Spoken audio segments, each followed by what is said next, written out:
আকাশবাণী কলকাতা স্থানীয় সংবাদ পড়ছি সুদীপ বসু। প্রথমে বিশেষ বিশেষ খবর। বাংলার বাড়ি প্রকল্পে 12 লক্ষ উপভোক্তাকে বড়দিনের আগেই প্রথম কিস্তির টাকা দেওয়া হবে বলে রাজ্য সরকার জানিয়েছে। রাজ্য সরকারের আবেদন মতো প্রাকৃতিক বিপর্যয়ের মধ্যে পড়া রাজ্যগুলির জন্য বিশেষ আর্থিক প্যাকেজের অনুমোদন দেবে কেন্দ্রীয় সরকার।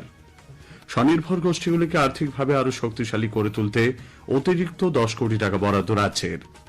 নিম্নচাপ ও পশ্চিমী ঝঞ্ঝার প্রভাবে দক্ষিণবঙ্গের জেলাগুলিতে আজ হালকা বৃষ্টি হয়েছে।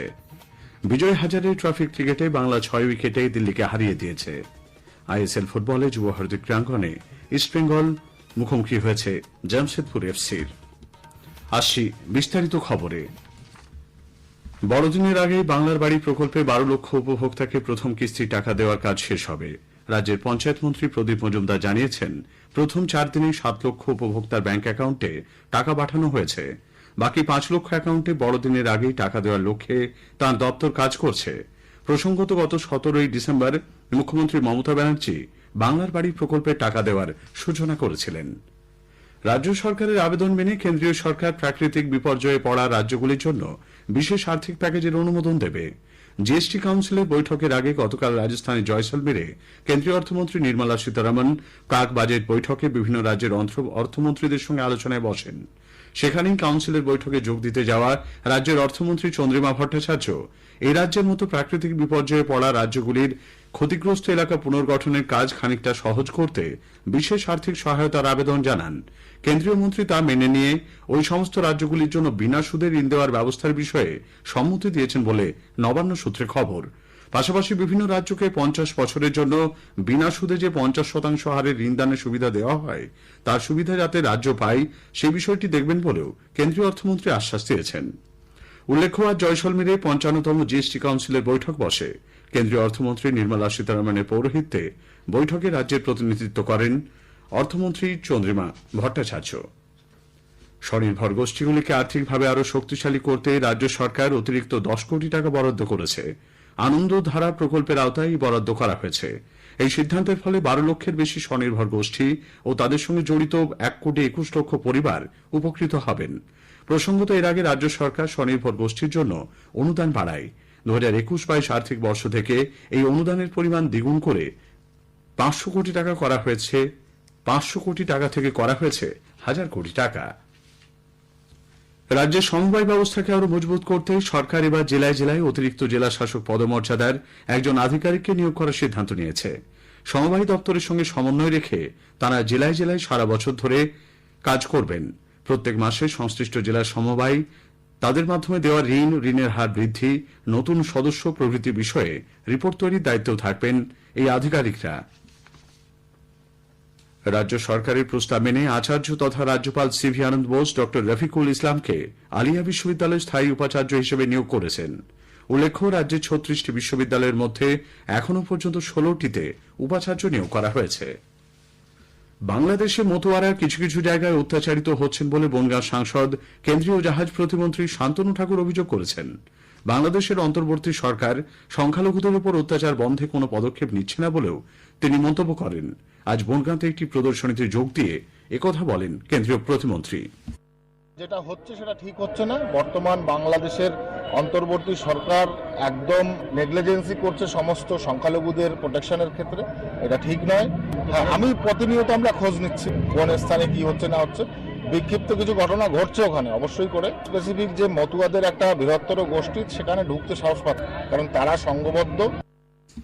বিষয়টি নিয়ে ভারত সরকারকে ব্যবস্থা নিতে হবে বলে তৃণমূল কংগ্রেসের রাজ্য সম্পাদক কুণাল ঘোষ মন্তব্য করেছেন।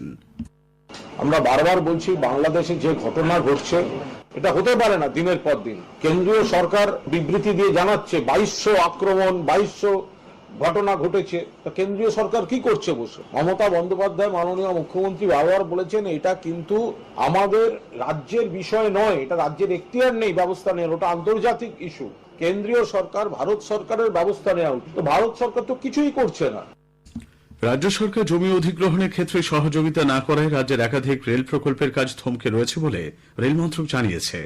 নবদ্বীপ ঘাট, নবদ্বীপ ধাম, চন্দনেশ্বর, জলেশ্বর, বালুরঘাট হিলি, সাঁইথিয়া, সীতারামপুর বাইপাসের মতো বিভিন্ন প্রকল্পের জন্য ৩,০৪০ হেক্টর জমির প্রয়োজন হলেও এখনো পর্যন্ত সেখানে মাত্র ৬৪০ হেক্টর জমি অধিগ্রহণ হয়েছে।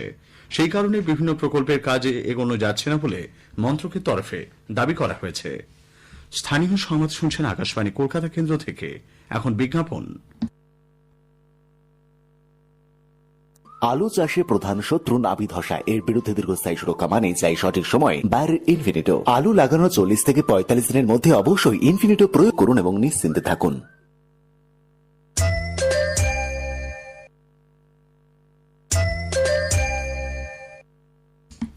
আমাদের সংবাদ শোনা যাচ্ছে ইউটিউব চ্যানেল আকাশবাণী সংবাদ বাংলা, ফেসবুক ও ইনস্টাগ্রাম আকাশবাণী সংবাদ কলকাতা এবং এক্স হ্যান্ডেল এআইআর নিউজ কলকাতাতে। আরজিকর কাণ্ডে ন্যায় বিচারের দাবিতে joint platform of doctors West Bengal এবং অভয় মঞ্চের তরফে ডোরিনা ক্রসিং এর কাছে ওয়াই চ্যানেলে অবস্থান বিক্ষোভ চলেছে। রাজ্য সরকার সন্দীপ ঘোষের বিরুদ্ধে চার্জশিট পেশে অনুমোদন না দেওয়ার কারণে তিনি জামিন পেয়ে গেছেন, এমনটাই অভিযোগ জয়েন্ট প্ল্যাটফর্মের। আজ সকালে মঞ্চের আকার নিয়ে পুলিশের সঙ্গে অবস্থানরত চিকিৎসকদের বচসা বাধে। আজ অবস্থান মঞ্চে সামিল হন বহু সাধারণ মানুষ। বিক্ষোভ চলবে আগামী ২৬শে ডিসেম্বর রাত পর্যন্ত। এদিকে ডাক্তারদের বিক্ষোভ কর্মসূচির প্রতি সমর্থন জানিয়েছেন বরিষ্ঠ কংগ্রেস নেতা অধীর রঞ্জন চৌধুরী। আরজিকরের ঘটনায় বিচারের নামে প্রহসন হয়েছে বলেও তিনি অভিযোগ করেন। বিচার হয়নি, বিচারের নামে প্রহসন হয়েছে। এই প্রহসন করবার নায়িকার নাম মমতা ব্যানার্জি। গর্ব করে বলেছিলেন আমাদের পুলিশ ধরে দিল, আরো বলেছিলেন আরো ৫-৬ জনকে ধরে দিচ্ছে এক সপ্তাহের মধ্যে। সে এক সপ্তাহ আজও পার হয়নি। মমতা ব্যানার্জির দল বলছে যে পশ্চিমবঙ্গ পুলিশকে সব তদন্ত দিলে ঝামেলা মিটে যেত। পশ্চিমবঙ্গ পুলিশের নাকি এতই ক্ষমতা যেটা সিবিআই পারেনি। প্রাথমিক বিদ্যালয়ে নিয়োগ দুর্নীতিকাণ্ডে সিবিআই আজ ধৃত সুজয় কৃষ্ণ ভদ্রকে ব্যাংশাল আদালতে তুললে আদালত তাকে ১৪ দিনের জেল হেফাজত দিয়েছে। সিবিআই সূত্রে জানা গেছে, তদন্তে অসহযোগিতা করার জন্য সুজয় কৃষ্ণ ভদ্রকে তারা নিজেদের হেফাজতে চায়নি। নিউ আলিপুরে বিপি পোদ্দার হাসপাতালের কাছে বস্তিতে আজ সন্ধ্যায় ভয়াবহ আগুন লেগেছে বলে খবর। দমকলের ১২টি ইঞ্জিন ঘটনাস্থলে রয়েছে। গেছেন মন্ত্রী অরূপ বিশ্বাসও। হাসপাতালের পাশে একটি বহুতল বিল্ডিং এর জানলায় আগুন ছড়িয়ে পড়েছে। ভবনটি খালি করে দিয়েছে প্রশাসন। এই মুহূর্তে যান চলাচল বন্ধ আছে দুর্গাপুর ব্রিজে। পাশের সেনা ক্যাম্প থেকে আগুন নেভানোর কাজে হাত লাগিয়েছেন সেনাকর্মীরা। উল্লেখ্য, গতকাল তোপসিয়াই বস্তিতে অগ্নিকাণ্ডে ১২৯টি ঝুপড়ি পুড়ে যায়। দক্ষিণ ২৪ পরগনার নামখানার মৌসুমী দ্বীপে একটি হোমস্টেতে আজ বিকেলে বিধ্বংসী আগুন লাগে। পর্যটকরা কোনো ক্রমে রক্ষা পেলেও কয়েকটি কটেজটি পুরোপুরি ভস্মীভূত হয়েছে। এই কটেজগুলিতে দমকলের কোনো ছাড়পত্র নেই, অগ্নি নির্বাপন ব্যবস্থাও। এদিনের অগ্নিকাণ্ড পর্যটকদের নিরাপত্তা নিয়ে বড়সড় প্রশ্নচিহ্ন তুলে দিয়েছে। ঘটনার খবর করতে গেলে সাংবাদিকদের বাধা দেওয়ারও অভিযোগ ওঠে। মালদার হরিশ্চন্দ্রপুর থানার সালালপুরের বাড়ির সামনে থেকে দুষ্কৃতীরা এক ব্যবসায়ীর কন্যা সন্তানকে অপহরণ করে নিয়ে যাওয়ায় চাঞ্চল্য ছড়িয়েছে। জানা গেছে, আবরোজা খাতুন নামে বছর ৭ ওই নাবালিকা বাড়ির সামনের রাস্তায় খেলার সময় দুই যুবক মোটর বাইকে এসে তাকে তুলে নিয়ে যায়। হাওড়া স্টেশনের কাছে বেনারস রোডে ওভারব্রিজ নির্মাণের কাজ চলার জন্য ট্রেন চলাচল নিয়ন্ত্রণ করা হচ্ছে। আজ থেকে ২২শে জানুয়ারি পর্যন্ত হাওড়া থেকে ব্যান্ডেল, শেওড়াফুলি, বেলুড় মঠ, শ্রীরামপুরের মধ্যে চলাচলকারী বেশ কিছু এমইউ লোকাল বাতিল থাকবে। কলকাতা ও সংলগ্ন এলাকায় গতরাত থেকেই শুরু হয়েছে হালকা বৃষ্টি। বৃষ্টির কারণে তাপমাত্রা কিছুটা বেড়েছে।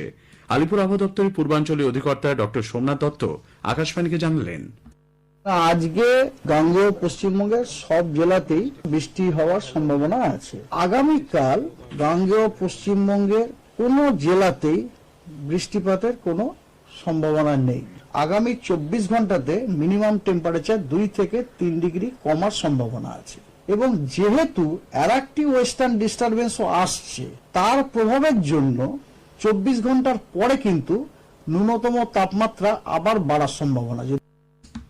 হায়দ্রাবাদের রাজীব গান্ধী আন্তর্জাতিক স্টেডিয়ামে আজ বিজয় হাজারে ট্রফি একদিনের ক্রিকেটে বাংলা ৬ উইকেটে দিল্লিকে পরাজিত করেছে। জয়ের জন্য ২৭৩ রানে লক্ষ্য নিয়ে ব্যাট করতে নেমে বাংলা ৪১ ওভার ৩ বলে ৪ উইকেট হারিয়ে প্রয়োজনীয় রান তুলে নেয়। সল্টলেকে যুব ভারতী ক্রীড়াঙ্গনে আজ আইএসএল ফুটবলে ইস্টবেঙ্গল জামশেদপুর এফসির মুখোমুখি হয়েছে। একটু আগে পাওয়া খবরে জানা গেছে খেলা এখনো গোলশূন্য। তেলেঙ্গানায় জাতীয় ফুটবল সন্তোষ ট্রফির ম্যাচেই বাংলা মণিপুরের মুখোমুখি হয়েছে। ৩ ম্যাচে ৯ পয়েন্ট নিয়ে বাংলা লিগ তালিকায় বর্তমানে দ্বিতীয় স্থানে। শেষ করার আগে স্থানীয় সংবাদের বিশেষ কিছু অংশ আরও একবার। বাংলার বাড়ি প্রকল্পে ১২ লক্ষ উপভোক্তাকে বড়দিনের আগেই প্রথম কিস্তির টাকা দেওয়া হবে বলে রাজ্য সরকার জানিয়েছে। রাজ্য সরকারের আবেদন মতো প্রাকৃতিক বিপর্যয়ের মধ্যে পড়া রাজ্যগুলির জন্য বিশেষ আর্থিক প্যাকেজের অনুমোদন দেবে কেন্দ্রীয় সরকার। নিম্নচাপ ও পশ্চিমী ঝঞ্ঝার প্রভাবে দক্ষিণবঙ্গের জেলাগুলিতে আজ হালকা বৃষ্টি হয়েছে। স্থানীয় সংবাদ শেষ হল।